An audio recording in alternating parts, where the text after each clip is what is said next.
kasih kepada Bapak Jokowi, pada Menko Polhukam Mahfud MD, dan terutama pertama Bapak Kapolri Listio Sigit Prabowo. Aksi 4.000 lilin memperingati 40 hari kematian Brigadir J digelar di Taman Ismail Marzuki kemarin malam. Masa yang tergabung dalam perkumpulan Huta Barat se-Jabodetabek akan menggelar aksi 4.000 lilin untuk mengenang 40 hari kematian Brigadir Nofriansyah Yosua Huta Barat alias Brigadir J.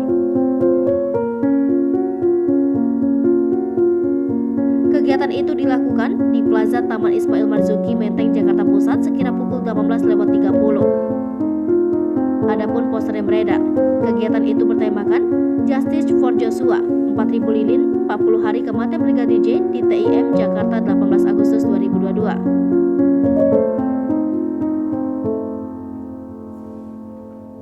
Aktivis senior Irma Huta Barat mengatakan, aksi menyalakan 4.000 lilin ini dilakukan sebagai bentuk dorongan moral kepada keluarga Brigadir J. Selain itu, Irma menuturkan ada sejumlah tuntutan atas aksi tersebut. Di antaranya, soal dugaan perampasan uang Brigadir J di dalam rekening miliknya oleh Ferdy Sambo dan ajudannya setelah meninggal dunia.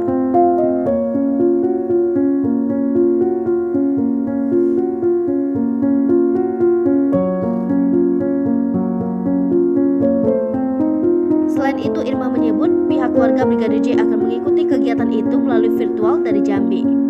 Diketahui, Brigadir Nofriansyah Yosua Huta Barat alias Brigadir J tewas tertembak di rumah dinas ex-Kadif Propam Polri Irjen Pol Ferdy Sambo di Komplek Polri Duren 3 Jakarta Selatan pada 8 Juli 2022 lalu.